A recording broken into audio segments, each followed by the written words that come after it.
Hello, this is Eric Boyce, CEO and Chief Investment Officer for BKA Wealth Consulting, and welcome to Market Minutes for September 14th, 2020. Please see our disclaimer for important information. So in our market this week, we had a little bit of a sell-off in stocks. Once again, we had a decline which extended to its second week, with large cap tech companies continuing to lead that market downturn. We actually had, for the week, the Dow was down 1.7%, the S&P 500 was down 2.5%, and the NASDAQ, which is heavily laden with technology stocks, was down 4.1%. And so the S&P closed about 240 points below its record high, but the S&P is still up about 3.4% for the year, even though it's down about 4.5% for the month of September. And so far in September, we've got the S&P down about 4.5. We've got the Dow Jones down about 2.7. We have the NASDAQ down about 7.8 after its tremendous run. And so for the year, as I just mentioned, the S&P's up modestly about 3.4%, and the Dow Jones, which was positive, slipped back into negative territory, so it's down about 3% for the year. NASDAQ, even with this big correction for the month, is still up about 20%, and then Russell 2000, which is small caps, they continue to take it on the chin, and small caps are down over 4% for the month and 10% for the year. Bonds, as defined by the Barclays Aggregate Index, are up just over 7% for the year, slightly for the month, and we're continuing to see, I'd say, mixed to slightly positive performance in high yield and leveraged loans. And in the crude markets, we have seen a fairly strong recovery from the pandemic, but we had a little bit of a correction here in September. For the month, crude is down about 12.4%, down about 39% for the year. Gold is off its high. It's off about 1.5% for the month, but it's still up 27% year to date. The dollar has had a pretty good month. After kind of settling out, being a little soft, it's down about 3.2% for the year, but it's up about 1.3% for the month. And 10-year Treasury continues to hold in that band between about 65 and 70 basis points, and ended the week at 0.67%. As I mentioned, the oil markets, we've had record oil imports from China and the emerging markets, and return of driving here in the U.S. We've also had a lot of production cuts, but we've had some notion that some of the members of OPEC Plus are not abiding by their guidelines. We have an existing glut of crude, and then the dollar markets, having strengthened, are not necessarily helpful to commodities. But in any case, we still have a lot of curtailed production, and we're still in terms of gas demand, we're still about 8 to 10% below we were last year, and those numbers in that high frequency basket of data really just haven't changed that much over the last probably over the last month or two. We've just had kind of a stalling out in gas demand. And then obviously there's some speculative influences out there in the energy markets, which are causing it to be a little bit soft. But volatility has remained stubbornly below what it's been in the equity markets. Even though we've seen a little bit of a pickup here, and then the European markets actually outperformed the U.S. markets, but the MSCI World Index is slightly positive for the year, so that's quite an improvement over where they had been. But in any case, we had a little bit of a risk-off sentiment, but interestingly enough, it didn't translate too much into the fixed income markets, which are usually a good harbinger of things to come. And so even the equities, having sold off, again, concentrated somewhat intently in the technology stocks, it really didn't have an impact on on rates and spreads, frankly, which were only slightly higher week over week. Commodities, I talked about the the issues there, and obviously we're at the end of the summer driving season, and inventories remain pretty high. In terms of economic data, consumer prices were up about 0.4% in August, which is a little bit faster than folks expected, and frankly, a lot of that had to do with a over 5% surge in used vehicle prices, which is a little bit of an abnormality there.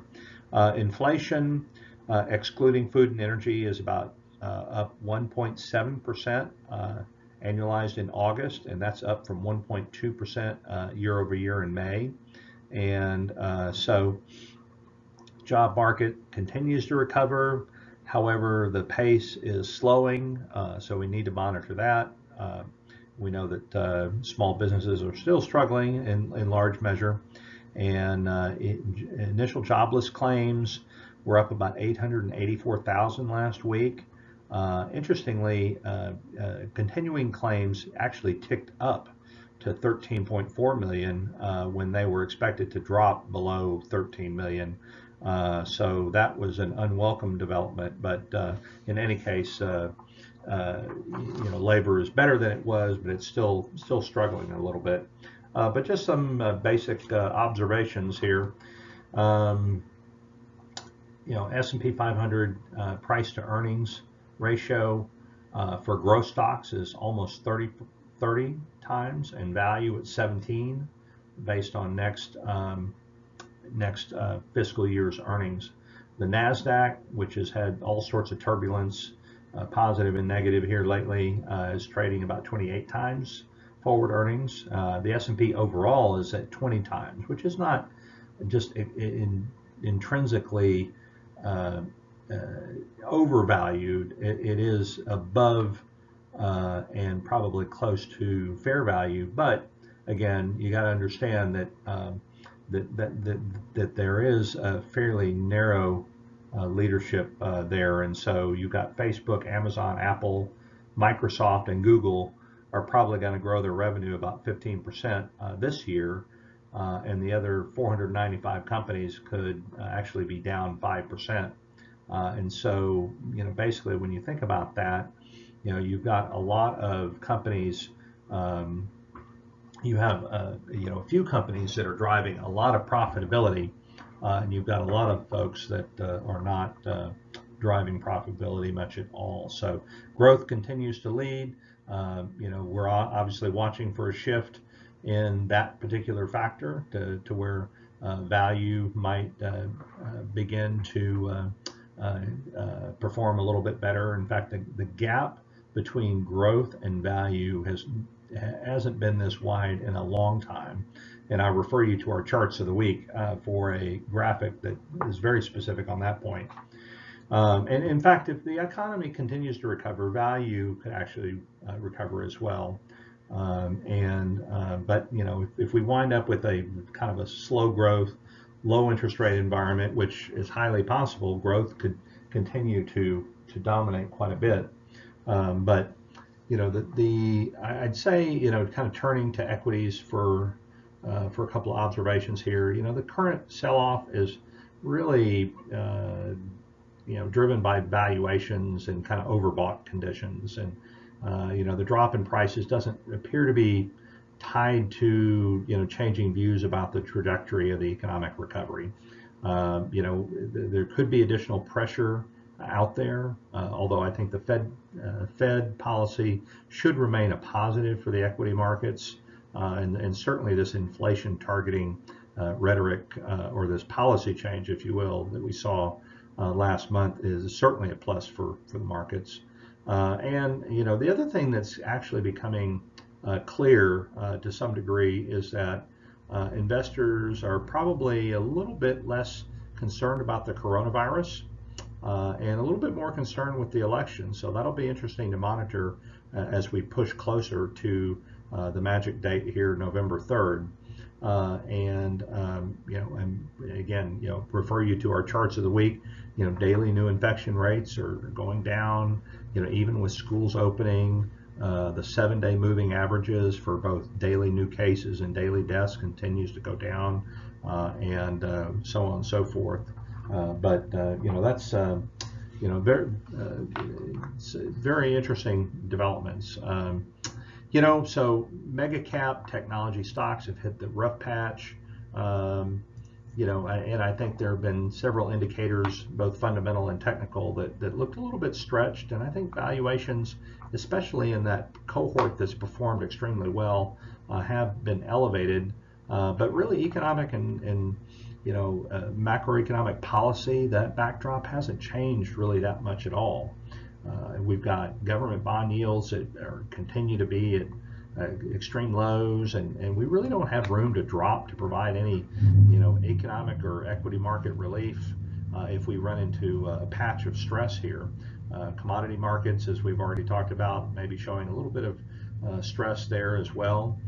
Gold and other metals prices appear due for a little bit of a pullback, and again, markets could be vulnerable to growing geopolitical tensions, although as I think the data seems to show, the market is clearly becoming more attuned to how these polls are looking for the election.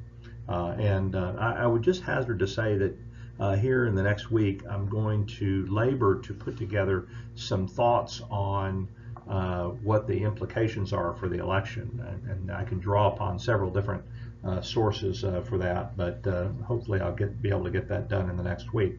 So that's that. Yeah, economic wise, we've already talked about jobs market is kind of mixed, showing mixed signals. But interestingly enough, job openings have been on the rise, and business confidence levels seem to be okay, even though initial job claims data has kind of stalled out. So we've got a little bit of a tug and pull there, and obviously we still have stress at the small company level, but at least new job openings have been on the rise. And obviously we're still waiting for a fiscal stimulus package. I think the longer we go with kind of a non-adverse economic impact, I think the more that, or the less that I feel confident that we'll get something there, because the Democrats really seem to have dug in their heels. Inflation starting to creep up a little bit. We've put some inflation protection in portfolios lately, and the CPI, the Consumer Price Index increase in August, as we mentioned, was due to used car prices, but core CPI, which excludes food and energy, could move a little bit higher in the next few months. But and then I'd say I think there's a looming disconnect here between what could happen in our economy in the next couple of months with disposable income dropping because of the lack of this follow-on stimulus, and the strong consumer sentiment that we've been seeing, or at least this rebound in sentiment that we've been tracking. So we'll have to watch that. So we'll have to see what the implications are for for the economy if we really start to see cracks in that income number. Obviously, that's got to have an impact on consumer sentiment. But with that, let's see, what do we have here in the package? Let's see, treasuries we've talked a little bit about, and issuance. See, news you can use. Let's go here. So bond issuance. These two sections here on mortgages and bond issuance really caught my attention this week. So let's hit bond issuance first. So we have had more than $250 billion worth of bonds, corporate bonds, that have been issued this year for primarily to refinance existing debt with these low interest rates, and that's double what we saw last year.